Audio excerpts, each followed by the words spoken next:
What's up? I'm Lily Revenge Crown brings you the stories that keep you hooked. If that sounds good, smash subscribe and let's go. Parents' 35th wedding anniversary party was supposed to be elegant and understated. Crystal champagne flutes. Catered hors d'oeuvres. A string quartet playing softly in the corner of the country club ballroom. 60 guests dressed in cocktail attire, celebrating Gary and Patricia Chen's enduring marriage.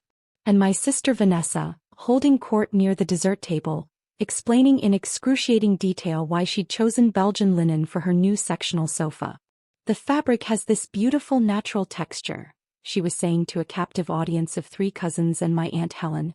We paid extra for the stain-resistant treatment, but when you're investing in quality furniture, you can't cut corners. The whole living room set was $8,700, but it's going to last us decades. I stood near the bar, nursing a glass of sparkling water, watching my sister perform her carefully rehearsed affluence. The furniture set was financed over 48 months at 18% APR. I'd overheard her arguing with her husband about the payment plan last Thanksgiving, but tonight it was an investment piece. My mother circulated through the room with practiced grace, accepting compliments on her dress, her event planning, her beautiful family. When she reached my corner, she touched my arm briefly. "You look nice, sweetheart," she said in the tone she used when she was being deliberately generous. "That dress is very sensible." "Thanks, Mom. Are you enjoying yourself? I know these events aren't really your scene." Translation: You're socially awkward and don't fit in with successful people, but I appreciate you showing up. "It's a lovely party," I said neutrally. She smiled, already scanning the room for more important conversations, and drifted away. I'd learned a long time ago not to expect more than surface-level interaction at family gatherings. My role was simple: show up, dress appropriately, don't embarrass anyone, and let Vanessa shine. She was the daughter with the impressive husband, the suburban house, the carefully curated Instagram feed. I was the daughter who worked from home in sweatpants and rarely attended family functions. "Emma." Uncle Richard's voice boomed across the room.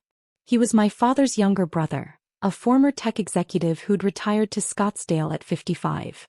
"Get over here and tell me what you've been up to." I made my way through the crowd. Uncle Richard pulled me into a hug that smelled like expensive cologne and champagne. "You're looking well," he said, holding me at arm's length to examine me. "How's business?"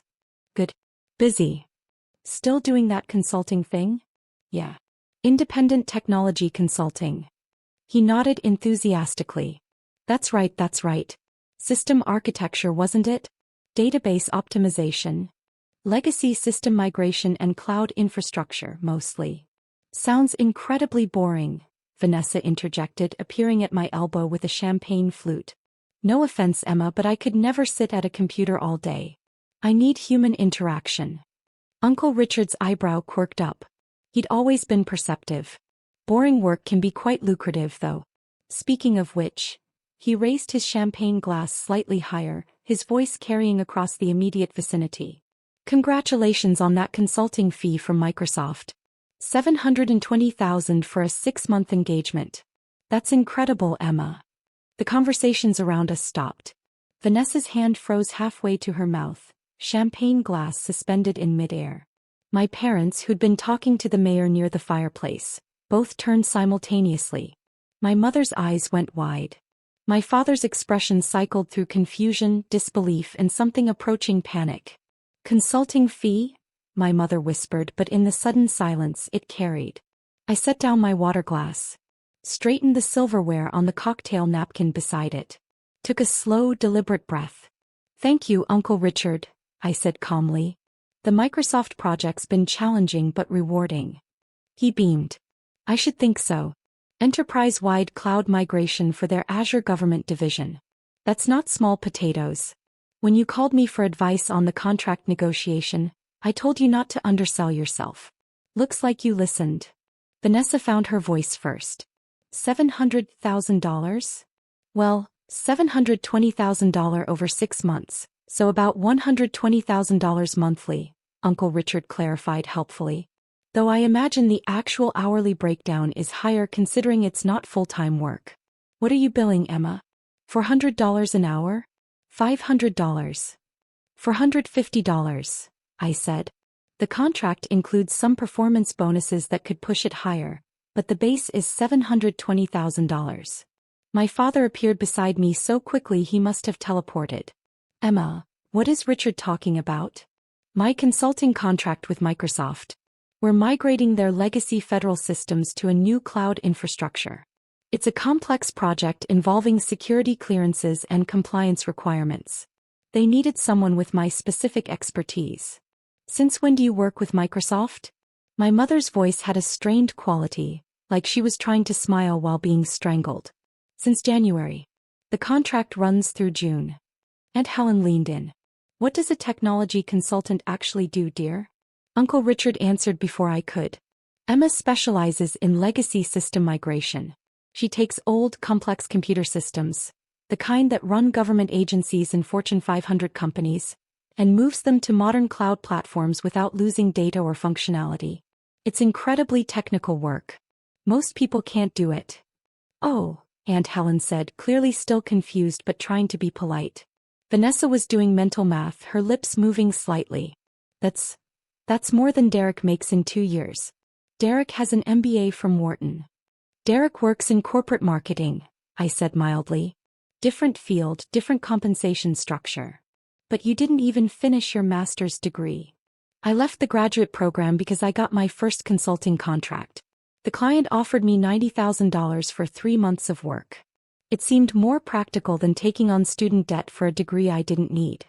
My father gripped my elbow, his smile tight and artificial. Could we talk privately for a moment? We're at Mom's anniversary party, Dad. This isn't really the time. Now, Emma. Uncle Richard's expression hardened. Gary, your daughter just landed a $750,000 contract with one of the world's largest technology companies. Maybe lead with congratulations instead of interrogation. The two brothers stared at each other for a long moment. 5 minutes, my father said through his teeth. The library. The country club's library was all dark wood and leather chairs, designed to look distinguished and smell like old money. My father closed the door behind us. My mother followed 2 steps behind, her anniversary smile completely gone. Explain, my father said. What would you like me to explain? Don't be cute, Emma. A $720,000 consulting contract? From Microsoft? How is that possible? I sat down in one of the leather chairs. I have specialized expertise in legacy system migration and cloud infrastructure. Microsoft needed someone with security clearances and a track record of successful federal system transitions. I bid on the contract through their vendor portal. They accepted. You bid on a contract, my mother repeated faintly. You run a business? I've been running an independent consulting practice for 6 years. I'm an LLC. I have liability insurance, a business bank account, a CPA who handles my quarterly taxes. This isn't new. You just never asked about it. My father paced to the window. 6 years. You've been doing this for 6 years and never mentioned it. I mentioned it constantly in the beginning. Remember when I left grad school? I told you I had a consulting opportunity. You said I was making a mistake, that I'd never be successful without credentials, that I was embarrassing you by dropping out. That's exactly what you said, Dad. You told me I was settling for mediocrity and wasting my potential. So I stopped telling you about my work. You weren't interested in hearing about it unless it fit your definition of success. My mother sank into the chair across from me. How much do you make, Emma? Annually. It varies by contract. Last year was slower. I only made about $340,000. This year will be significantly higher with the Microsoft contract. Probably around $900,000 before taxes. The number hung in the air like a bomb. Jesus Christ, my father whispered. Most of it goes back into the business or into savings, I continued. I pay myself a modest salary, maximize my retirement contributions, and keep a substantial emergency fund. I'm not flashy about it. I drive a 10-year-old Subaru and rent a small house because I work remotely and don't need expensive office space. Why? My mother's voice cracked. Why would you hide this from us? I didn't hide it. I just stopped trying to make you see it. There's a difference. We're your parents. You're the parents who've spent 6 years asking me when I'm going to get a real job and settle down. Who introduce me at parties as our daughter who works with computers. Who gave Vanessa $15,000 for her wedding but told me you couldn't help with my business startup costs because you didn't want to enable poor financial decisions. My father turned from the window, his face flushed. That's not fair. Isn't it? Vanessa financed an $8,700 sofa at 18% interest and you think it's a smart investment. I signed a $750,000 contract with Microsoft and your first response is to drag me into a private room for an interrogation. We were just surprised. You were embarrassed. Embarrassed that you didn't know. Embarrassed that your weird antisocial daughter who works with computers is more successful than you realized. Embarrassed that you've been patronizing me for years while I quietly built a career you don't understand. My mother's hands were shaking. What do you want from us, Emma? Nothing. I wanted your approval when I was 23 and starting out. I wanted you to believe in me when I left grad school to take that first contract. I wanted you to ask questions about my work instead of dismissing it as computer stuff. But I don't need those things anymore. I've built my credibility elsewhere. With Uncle Richard, my father said bitterly. Uncle Richard worked in tech. He understood what I was trying to do. He gave me advice on contract negotiation, client management, and business development. He treated my work like it mattered. I stood up. And yes, he knew about the Microsoft contract because I called him when I was deciding whether to bid on it. I needed advice from someone who understood enterprise-level consulting. I didn't call you because you've made it clear you think my career is a hobby. Emma, my mother started. Mom's anniversary party is still happening. We should get back before people notice we've been gone. I walked to the door. My father's voice stopped me. Are you really making $900,000 this year? I turned. Probably closer to $1 million once the performance bonuses from Microsoft hit. But yes. What do you even do with that kind of money? I save most of it. Invest conservatively. I'm building long-term financial security, not a lifestyle. I paused. I'm 29 years old, Dad. At my current savings rate, I'll be financially independent by 35. I'll be able to retire if I want to, or work only on projects I find interesting. That's what I'm building while you worry about whether I have a prestigious-sounding job title. I left them sitting in the library and returned to the party. Uncle Richard was waiting near the bar. You okay? Fine. They just needed to process. They've been underestimating you. They've been underestimating me my whole life. I'm used to it. He squeezed my shoulder. For what it's worth, I'm proud of you. That Microsoft contract is genuinely impressive. Not many people can do what you do. Thanks, Uncle Richard. Vanessa appeared, her champagne glass empty. Can we talk? Uncle Richard excused himself diplomatically. My sister stood there looking smaller than usual. I've been a bitch to you. Yeah. You have. I don't know what I thought. That you were struggling. That I was doing better. That my life was more impressive. She laughed shakily. I've been bragging about an $8,700 sofa to someone who makes $1 million a year. The sofa's not the point, Vanessa. I know. But it's embarrassing. All of it's embarrassing. I've spent years feeling superior because I have a house in the suburbs and a husband with a stable job, and you're doing better than all of us. I'm doing different things than all of you. Better is subjective. Is it though? You're financially independent. You work on projects you choose. You're not in debt. That seems objectively better than financing furniture I can't afford to impress people who don't care. I didn't have an answer for that. She took a breath. I'm sorry. For being condescending. For treating your work like it didn't matter. For making you feel less than. Thank you. Are we okay? We're working toward okay. It's going to take more than one conversation. She nodded. Fair enough. The party wound down around 11. My parents said goodbye to their guests with practiced charm, but I caught them watching me throughout the evening, like they were seeing me for the first time. On my way out, my mother stopped me at the coat check. Emma, wait. I turned. I'm sorry, she said quietly. For not seeing you. For not asking the right questions. For assuming you were less than you are. Okay. Can we have lunch? Just you and me. I want to understand your work. I want to know who you've become. I studied her face.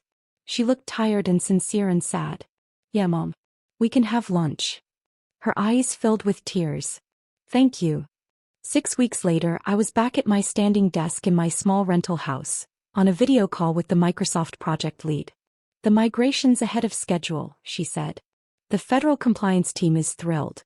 We're going to recommend you for the Phase 2 contract." Phase 2. Another 8 months. Similar scope, different departments. The fee would be $1.1 million. I kept my face neutral. "Send me the details. I'll review and get back to you." After the call ended, I sat quietly for a moment. Then I called Uncle Richard. Guess who just got offered a $1.1 million contract extension? His whoop of joy made me laugh.